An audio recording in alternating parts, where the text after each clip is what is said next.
Good afternoon, Belize. I'm Paul Lopez, and it's time for your midday check-in with News 5. We've got the top stories to keep you informed. Here's a quick rundown of what's happening around the country. Will the general elections be held on March 12th as scheduled? The High Court is set to hand down its ruling early next week. 3 courthouses are grappling with mold infestations, forcing the closure of one.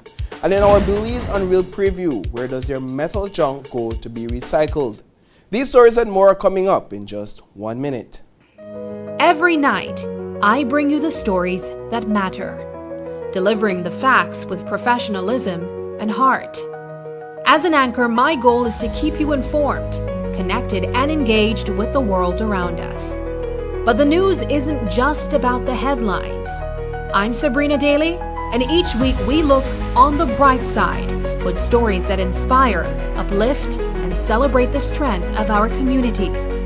Join me every night as we uncover stories that inform, inspire, and connect us.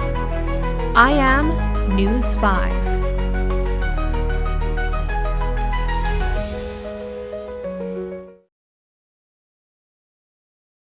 Welcome back. The High Court hearing on the injunction application to stop the March 12th elections was ongoing well into news time on Wednesday night. The claimants in this case are seeking relief from Justice Tawanda Handora by way of a court order to see to it that redistricting exercise is completed before the next general elections is held. The attorneys representing the defendants, namely the Attorney General, the Speaker of the House, and the Elections and Boundaries Commissions, left the courtroom just before 7 p.m. after almost 8 hours of submissions on both sides. They declined our request for an interview, while the nation awaits a verdict that will determine if the 2025 general election will be held on March 12th. Justice Handora is expected to hand down his decision early next week, after pleadings and submissions from the Elections and Boundaries Commission. The Belize City Magistrates Court is not the only judiciary building with a mold infestation. Punta Gorda's Magistrates Court and Family Courts have the same issue. On Wednesday, the Attorney General and the Chief Justice took a decision to shut down the Belize City Magistrates Court and send employees home until the infestation is contained. But what will be done to address the situation in Punta Gorda? The High Court building directly in front of the Battlefield Park is facing similar challenges, along with a rodent problem. We heard from Attorney General Anthony Sylvester. I'm not sure if you were present at the opening of the High Court, but the Chief Justice did indicate there are plans in train to address this structure, similar to what was done with respect to the other structure, which previously housed the Prime Minister's office and the Chief Justice's office. No? So a similar plan has been developed to refurbish these premises. How much would be the cost? That project ran about 3 million, a little bit over 3 million. Okay, so we're looking at similar quantum for this. It's a little smaller, but yeah, I would say in the range of 2 million. So the family court issue at Punta Gorda, that is an issue that would be addressed in the new fiscal year. One of the things, one of the issues with respect to the interim period is that in terms of allocations of financing, but you haven't raised it, and it being a critical matter, I undertake that I'll address it, and certainly operating within reasonable provisions that are allowed for a government during this interim period certainly will be addressed, but thank you for that. The 7th U-Space Hub was launched this morning in Belize City. The Leo Bradley Library opened the doors to the hub, making Belize the final district to do so.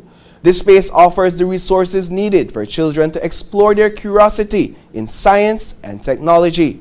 Minister of Education Francis Fonseca shared his excitement on the success of the project. This is the education zone, the education community. All these wonderful institutions that we have here on Princess Margaret Drive. Fantastic, producing quality students who will be at the forefront of Belize's development. So I'm very, very happy that the library service partnered with us to allow us to have this space here. so that all these wonderful young people around here can benefit from this space. And I'm sure you're going to enjoy it. You're going to really, really appreciate the energy of these youth spaces. For me, it was very important for us to transform our library service, right? To make sure that these library spaces that we have in our country, and there are, last count, I think there are over 40 something libraries across the country. A lot of people don't know that, but we have over 42 plus libraries across the country. And it's very important that we transform these spaces into community spaces, into creative spaces. In tonight's installment of Belize Unreal, News 5 will take a deep dive into the metal recycling sector. Many times our yards and street sides have old stoves or fridges or cars that no longer serve a purpose. There's a place you can call to get that old piece of junk taken away. At Rojas Recycling, they do away with those old pieces through a recycling process that starts in Belize and ends in Mexico. Fred Bowen works at Rojas Recycling. He explained what they do.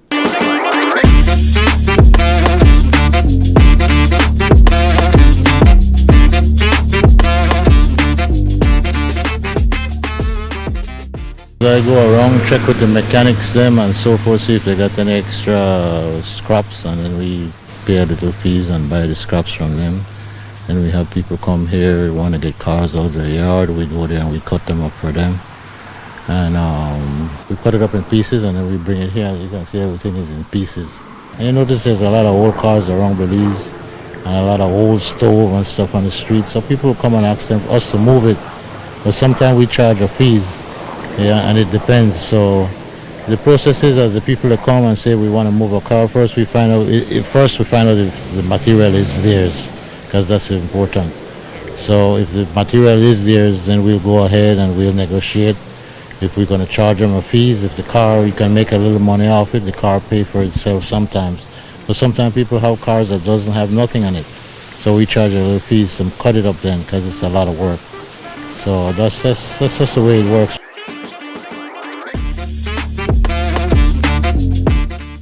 That's a wrap for the news at noon, but don't worry, there's plenty more coming your way at 6 p.m. We'll dive deeper into these stories and more. In the meantime, visit channel5belize.com and follow us on Facebook for real-time updates. And don't miss Open Your Eyes tomorrow morning for fresh takes on these headlines. Thanks for tuning in, Belize. Stay informed, stay inspired, and have a fantastic afternoon.